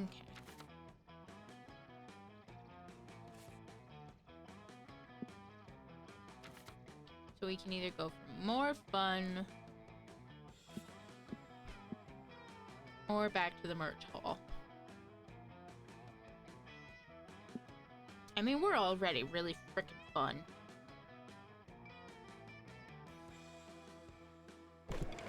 Let's get more fun. There's a Smash Your Bros tournament going on at the community zone. You sign up because love always trumps violence. Matches involving 8 players involve 8 players each, and things get horny and confusing quite fast. In the end, it's very hard to tell who actually won, but you all surely got too fun in the process. You then look over to see Liam, Omen, Doug, and Nico chatting in front of a scoreboard. Sports? In your con? You better check this anomaly out. Hey Blue, do you want to play imaginary ball with us? You basically sit together and imagine you're playing a ball game. It's fun, probably. Ready to play? Let's have me against all of you. Ha! You've made a critical strategic error, Vampire. 1 versus 4 is a completely unfair distribution. You're right, it is completely unfair. For you 4. It is on. You and your friends sit down, close your eyes, and start imagining as hard as you can. You imagine yourself on the bench. You don't want to be left out, but you don't want to play sports either, even if they're imaginary. Do any of you see the ball? No, just the insides of my eye sockets. Are we winning? Ha! I've just scored a point. What? How? Forfeit your point to me or forfeit your life. Yes, I score again. You think maybe Liam's full of it, but then a referee shows up and awards Liam 2 imaginary points. Wow, nice. I wish I were half the athlete you are, Liam. Liam somehow stomps everyone's ass at imaginary ball. A crowd has formed to cheer him on. He's up 20-0, which is to say he keeps repeating, "Ha, I score again," with his eyes closed. Ow, sorry gang, I gotta hit the bench. I think I twisted my imaginary ankle. Fine, be gone from me. Blue, get in there and win me some points or I will twist both of your imaginary ankles. Okay, damn. Shit, you don't have imaginary medical insurance. You better beat Liam at this game. But how?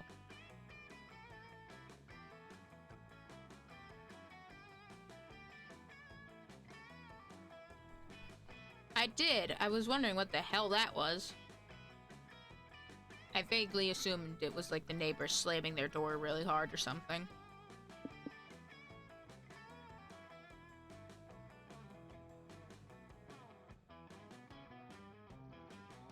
It certainly felt like something. Like I said, I just assumed it was the neighbors being jerks again. Because it came from that side. But I could be wrong.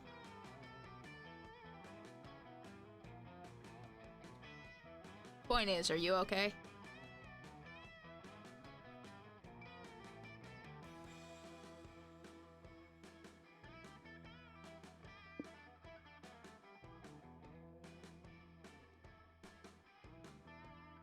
So our two options here are anime mastermind plot. Or plot twist, rather. Reveal that you imagined that 1 week before, your team paid millions of imaginary dollars to hire Liam, so all his points have been for your team. Throw Liam off by asking him why he isn't wearing imaginary pants in the imaginary match. Pants. Liam, put some pants on! There are children in here, and they have very active imaginations. I'm obviously wearing imaginary pants. You can see them right here in your minds. I beg to differ. In my mind, your imaginary undergarments are on full display, and you have clearly skipped imaginary leg day. For shame. Stop it.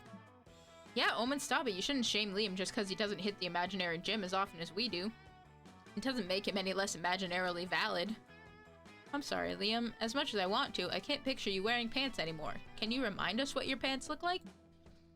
Liam spends the next 5 minutes describing every detail of his imaginary pants. Now's your chance. Look, everyone, Doug scored a point. I did? The ref says he did, so he did. And just before the match comes to an end. The final score is Team Liam, 20 points. Team Omen and Henchman, 1 point.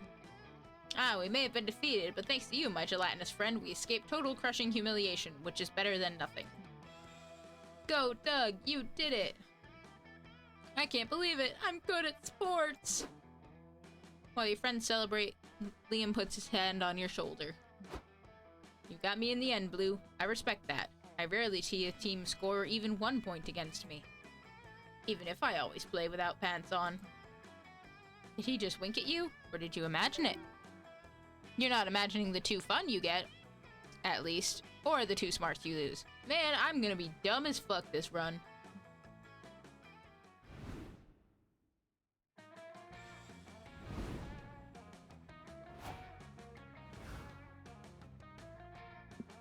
Okay, so I assume it still doesn't matter.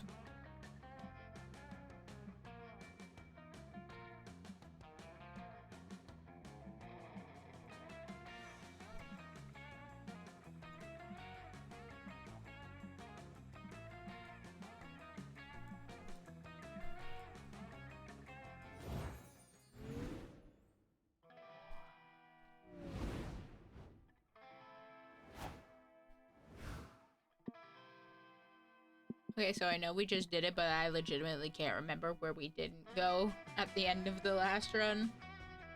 I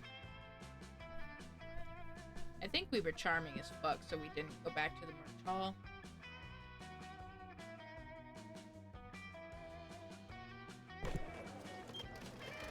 No, wait, we did. We got the deluxe box set of a one kick boy. You, Zoe, and Omen decide to visit Liam Zowie yard stand. Hopefully he offers a friends and family discount. The 3 of you find him motionless, staring wide-eyed at a piece of paper. He seems unnerved. Good, buddy? Yes, I am good. I might even be too good. I was just doing some warm-up sketches trying to capture men in the throes of glorious passion when I drew this. Holy fuck.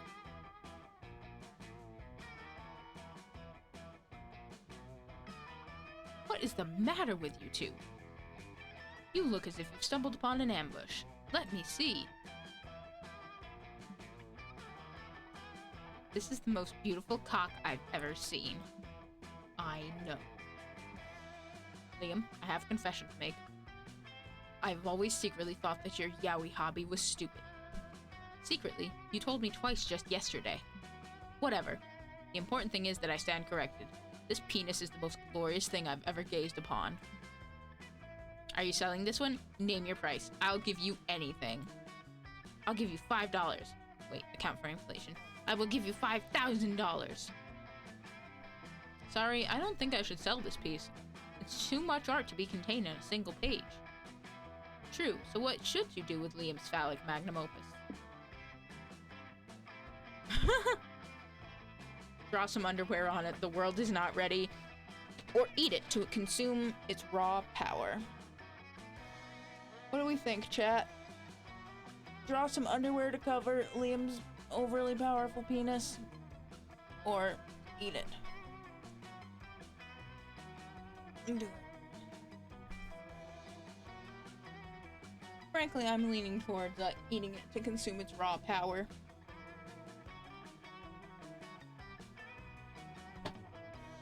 I feel like there is absolutely no intelligence to be had in either of these options. That and, like, nothing else is happening, so I don't care. I'm gonna take a sip of my coffee, and then we'll probably, eat Liam's dick.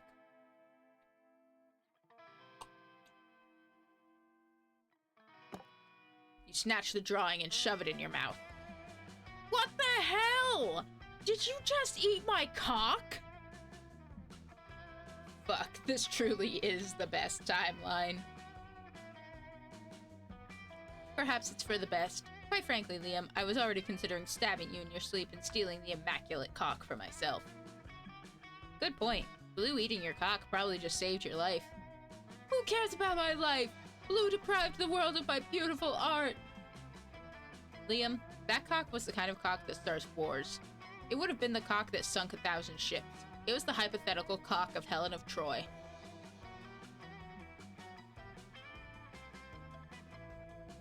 Blue just bought Monsterkind another century or two of peace. Isn't that worth sacrificing your perfect cock? I guess. Liam longingly caresses your belly. Good night, sweet prince. I pity you, my strange cock-worshipping friend. Would you feel better if we purchased some hot dogs? Because I'm going to get some with or without you. This experience has given me a craving for something phallic. You averted war, apparently, and got to eat hot dogs with your friends. And the power of Liam's cock inside you gives you 2 boldness and -2 creativity.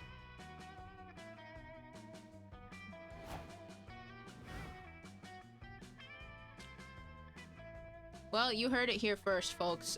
MonsterCon, aka Monster Prom 4, lets you just straight up eat Liam's cock. With no thought or rhyme or reason to the consequences or anything like that.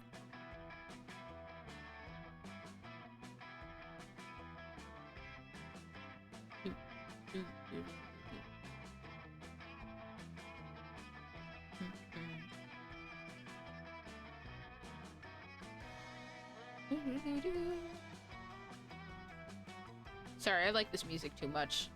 If I stop to think and I just, don't keep reading, I just immediately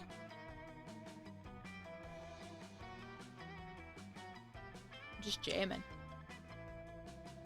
That, and at the same time, I think the raw power that I got from consuming Liam's cock is just, it's a little overwhelming, and I need a minute to mentally recover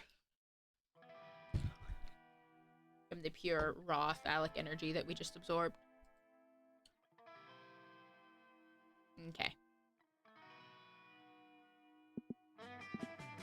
I'm gonna try to go. I think it was the let's try and get a little smart again. Because we're bold, charming, and funny, but we are not creative or smart at all. You sit down to watch a post-mortem game discussion of the game Domino. You learn that the first iteration had no pieces at all, which made playing quite difficult. The 7th iteration added the crucial rule that forbids eating your own pieces. An hour later, you know more about Domino than anyone in your age group, which actually isn't that hard, but still. 2 smarts for you. Alright. We've been at this for like 2 hours, so Saribot says we should take a break. I don't think I'll get up and step out entirely.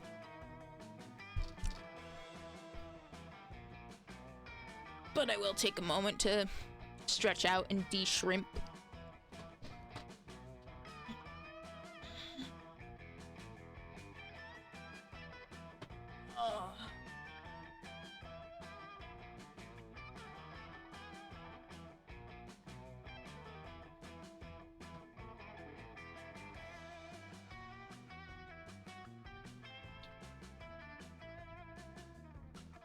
I do actually want to check something real quick, so bear with me just one moment.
Hey.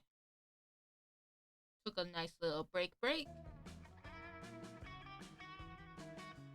Got some more drinks. My face is stuck again by the looks of it. Very angry.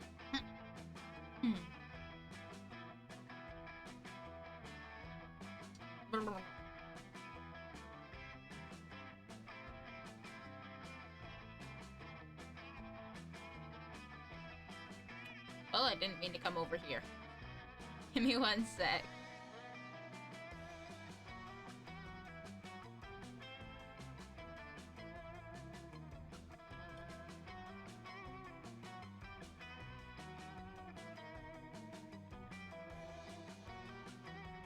There we go. I mean, that's only the second time our face is broken, like the whole time, so I guess we'll take it. Oh. There we go.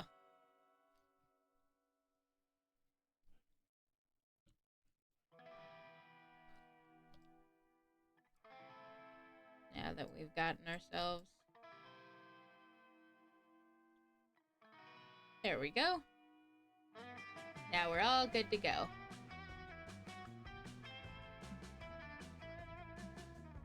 Now prepare to completely forget whatever you just watched because it's time. We already played hide and seek with Hayato Kamada. Kamada's panel starts in 15 minutes. Tell him to get ready. Got it, boss. He'll be there. Everything's under control. No disasters in sight. Crap, shoot. Gosh frickin' darn it. We're so fudged. We're fudged right to heck. Your commitment to family friendliness is admirable, Doug, but can someone tell me what the fuck is going on? Well, Omen and I were told to hang out with Hayato Kamada and to make sure he came to the panel on time. We did an excellent job. Con-volunteering is too easy. We were superior at hanging out with him. Until we lost him. You lost him? How? Let's see. First, we took him to the corn dog stands to get lunch. One thing led to another. We bet him $20 he couldn't do a backflip. Best $20 I've ever spent. We had a spirited debate on whether or not the color red actually enrages bulls. Could not agree. So we went to find a bull to see if it was true. Apparently the only place you can find bulls in this city are zoos. Such is the absurdity of this modern era. It was fun. We got to look at the lizards with the creator of Solid Lizard himself. I've never felt so alive.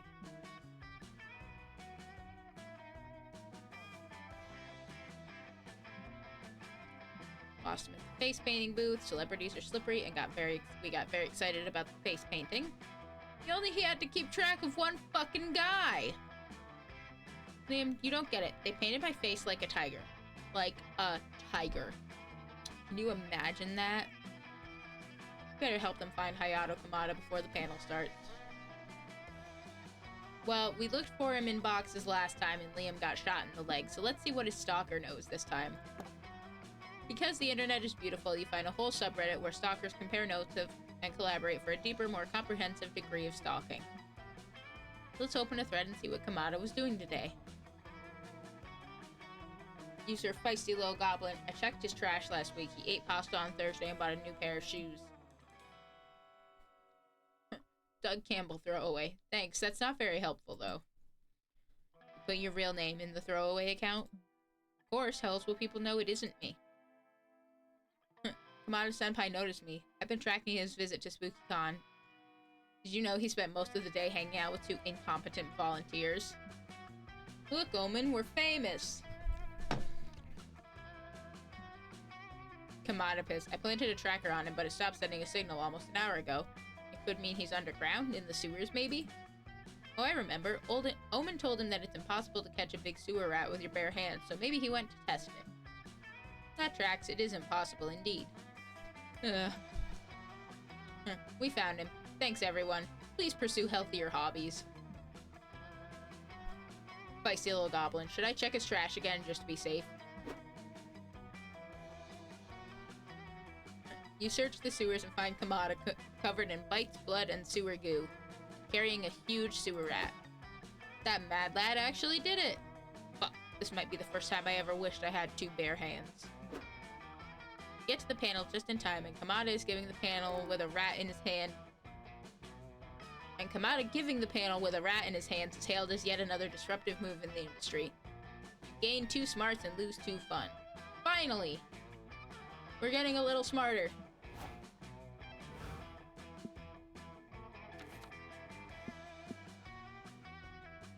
Now let's see if we can't get back to baseline with the creativity. You're chilling in your hotel room, staring at the ceiling. And you've already memorized the ceiling. You decide to call room service. Room service asks you, "How can I help you?" You tell room service you memorized the ceiling because you were bored. Turns out room service loves your room's ceiling. They've memorized it out of boredom too. You talk about it for hours. The conversation is enriching and it inspires you for any ceiling-themed creative project you may have in the future. You gain 2 creativity. Then you, Nico, and April head back to the hotel room to freshen up. Inside, you find Doug cuddling with 4 creatures? Hey y'all, check out my new pets. Aren't they cutie patooties?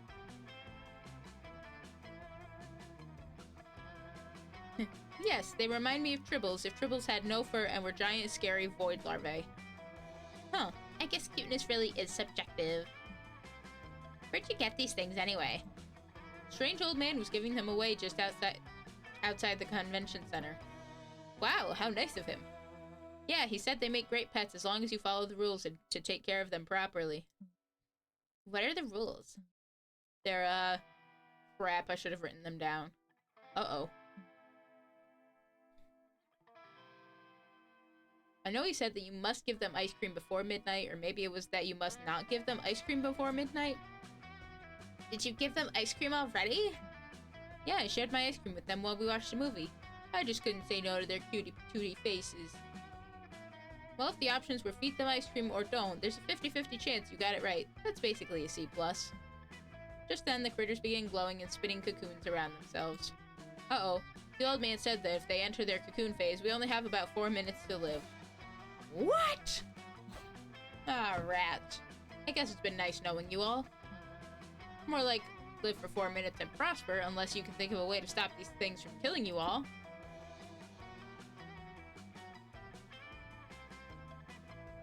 Logic dictates that if ice cream turns them, you need to feed them hot soup to unturn them.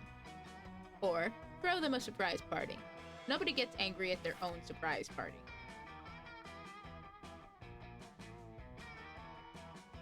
I feel like the hot soup thing might just be crazy enough to work. Oh yes, that solution is very logical, Blue. It is. I don't know, but it's the one we're going with. 4.5 minutes later, the larvae have hatched into horrible nightmare bugs. You, Doug, and Nico are chasing them around, trying to feed them soup. Though honestly, it's hard to tell who's chasing who. Dang, these little cuties are hard to wrangle. Might be easier if you help this, April. I already helped by making the soup, so I'm just gonna stay under the bed now if it's all the same to you. Got one! Gee, he's wiggly. It's like he's trying to burrow in my skull and eat all my bones. Kids, am I right? They'll eat your bones before they eat their vegetables. Haha. Try doing the airplane thing with the spoon. That usually works. Look, little fella, here comes the plane. Landing in your mouth, and it's full of people with yummy bones. Nyum. Somehow, this worked. You're feeding the last creature soup when they all suddenly start writhing and screeching in agony. Maybe this is just how they show their love for soup? All 4 creatures simultaneously explode. Whew, thanks goodness, that's over. Why'd they blow up? What did you put in the soup, April? Oh, you know, soup stuff. Good enough for you. Gain 2 smarts, but lose 2 fun. 2 smarts for following logic, but lose 2 fun. Okay, last one.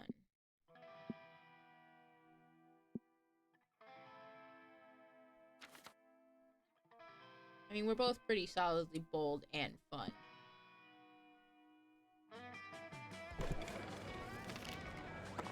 Play a really complicated European board game, so you pick up the manual and start reading. Days pass, seasons change, cities crumbles, and are covered in sand. When you finish the manual, you find yourself alone in an empty post-apocalyptic wasteland. Just kidding, you fell asleep, but what you did get to read of the manual was +2 fun. Lately, Omen has been intrigued by VTubers, but they have had a hard time understanding what they are exactly. Well, you've came to the right place. Who better to learn about VTubing from than a VTuber? That's totally how that works, right? I'm going to assume yes.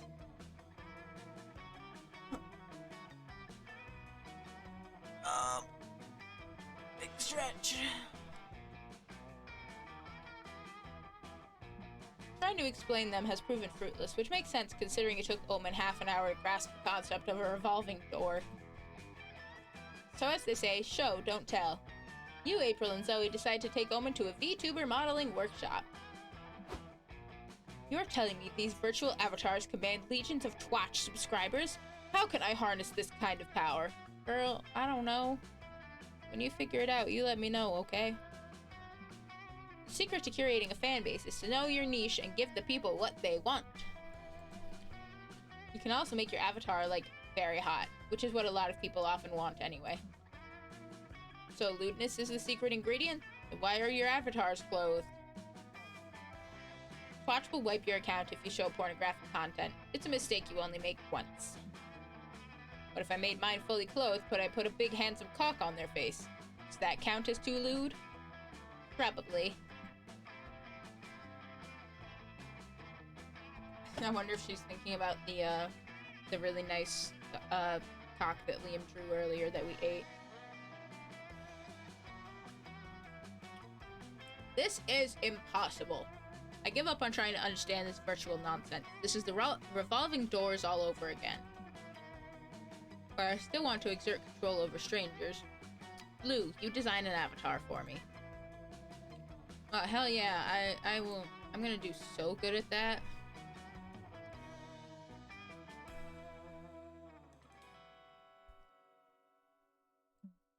You often seek to impress us. I promise I will be impressed if you succeed at this. Omen, don't exploit Blue's obvious weaknesses. It's not nice. It's not exploiting her obvious weaknesses. It's encouraging her potential skills for our own enjoyment. Come on, I want to see a cool VTuber avatar. Girl, look to your right. Your left? I'm over here.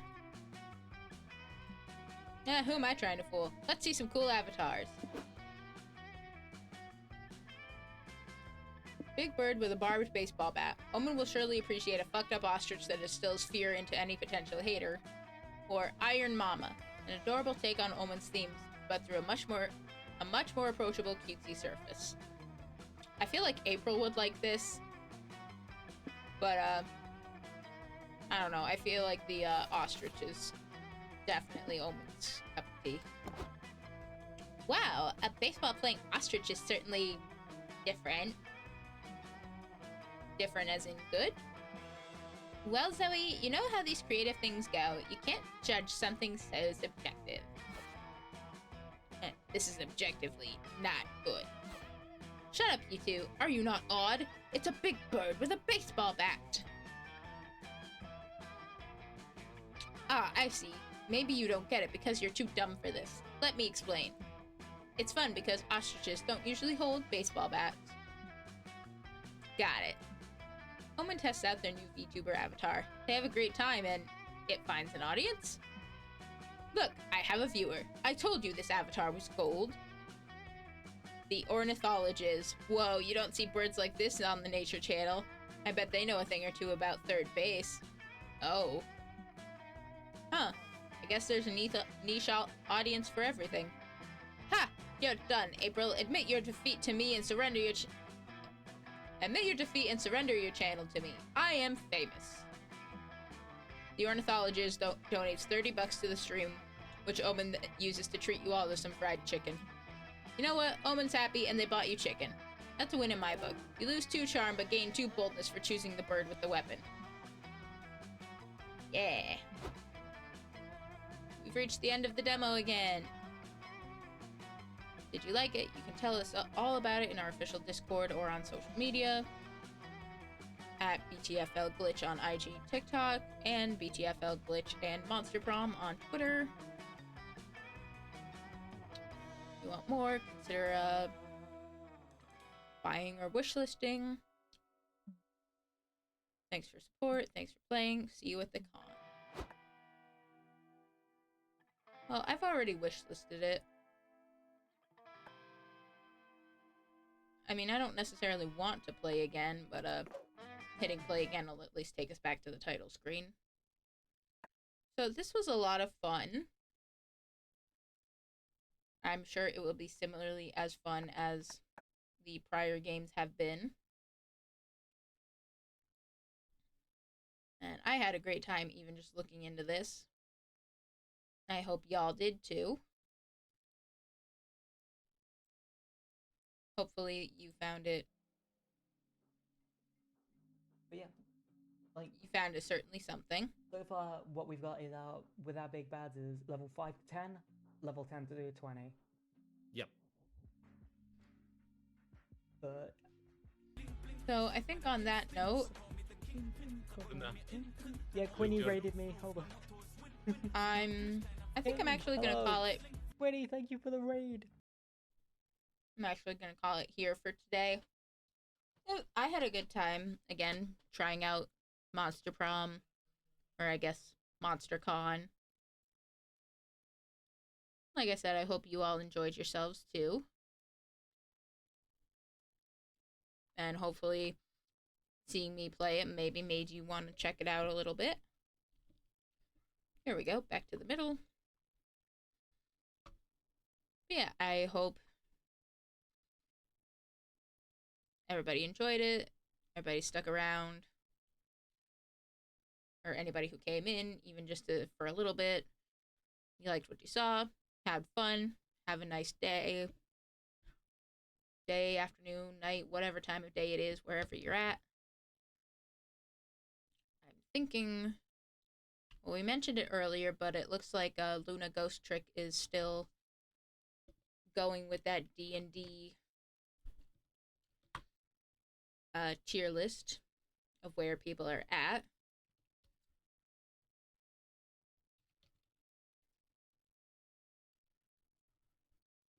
I think we're gonna go right out to her.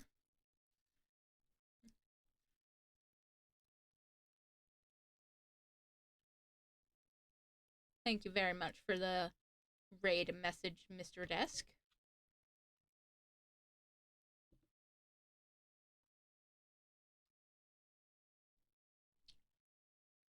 So yeah, with that already set to go,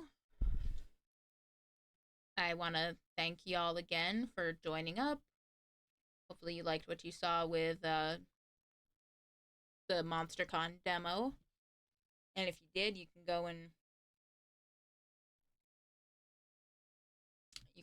wishlist it on Steam, because that helps the developers and everything know that people are into it and they do want to see it at some point or other.